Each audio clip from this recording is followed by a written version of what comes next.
Hi, my name is Denise Jones from BERNINA of America. Welcome to BERNINA Creative Studio. Today we're going to make a t-shirt quilt.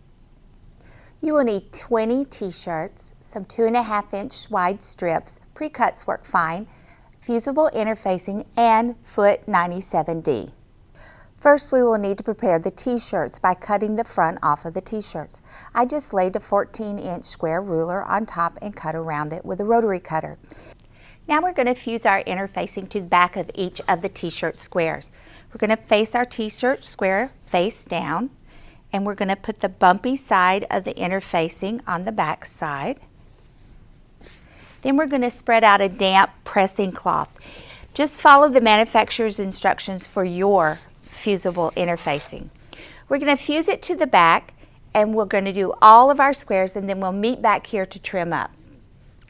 Now you're going to pick 10 of your interface squares that have smaller graphics on it, and we're going to trim away some of the blank spots so that we can add 2.5-inch strips around it. It doesn't matter how much you trim away or if you do it straight or at an angle. We're going to add enough strips to all of these blocks to make them 14 inches.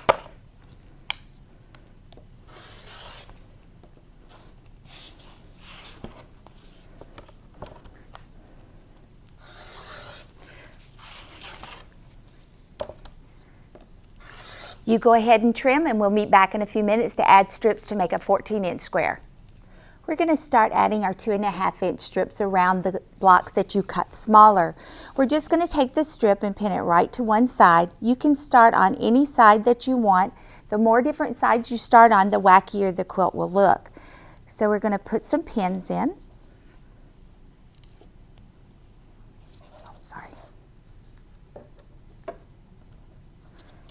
And then we're going to stitch with 1/4 inch. Lower my foot and just begin to sew.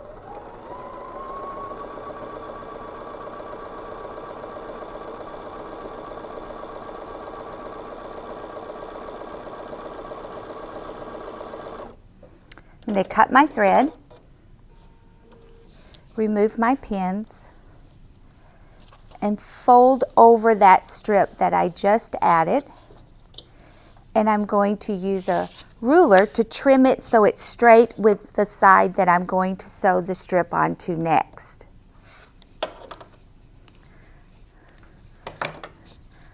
I'm going to take that same strip, lay it on. If you want more variety, you can add different strips to all the sides, or you can use the strip more than once.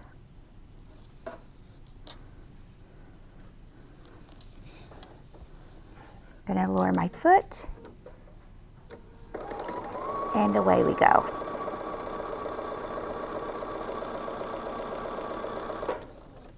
Cut my thread and get ready to put my next strip on.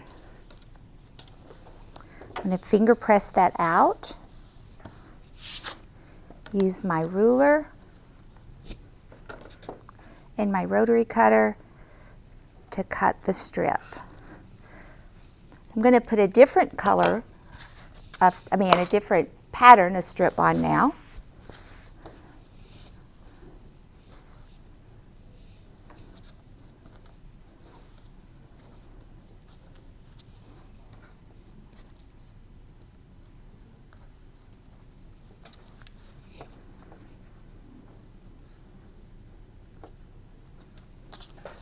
And stitch it on.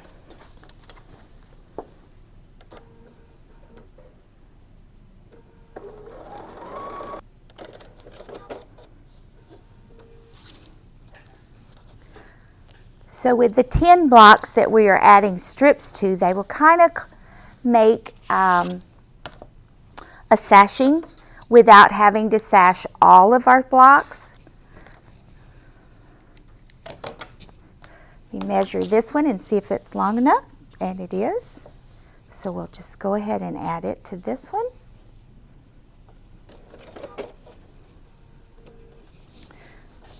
So this is the 4th strip, and I'm really sure that with just a strip on each side, it's still not going to measure a full 14 inches. So I'm just going to add one more strip to the bottom so that we can get a full 14 inches.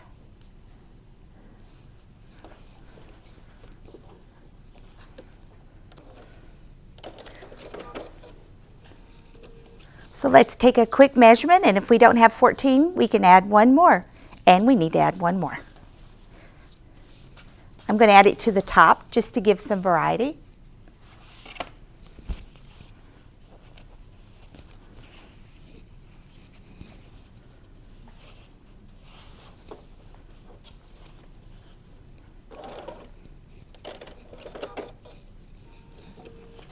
So join me back in just a few minutes and we'll trim up all these blocks.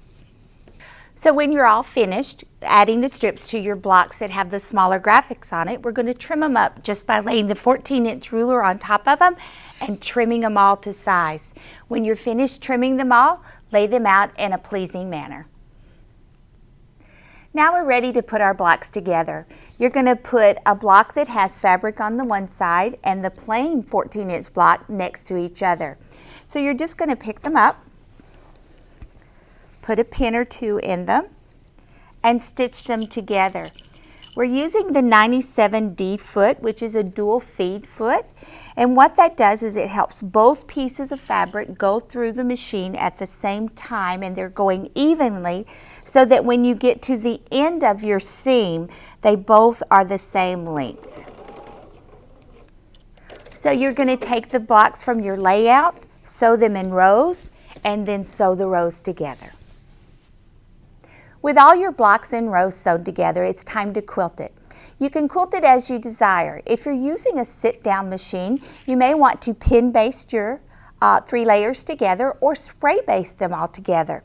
When using an iron-on interfacing on the back of your blocks or a spray adhesive, it's always a good idea to lubricate your thread. I did lubricate my thread and I used a 100 top stitch needle to do our project today. If you're quilting on your domestic machine, you may want to use a walking foot so that you can use a decorative stitch or a straight stitch to quilt it with. I used a cotton batting and a lightweight denim on the back of my quilt, but you could use a cotton blend or a cotton or a minky fabric on the back. Once you have it quilted, then it's time to add the binding.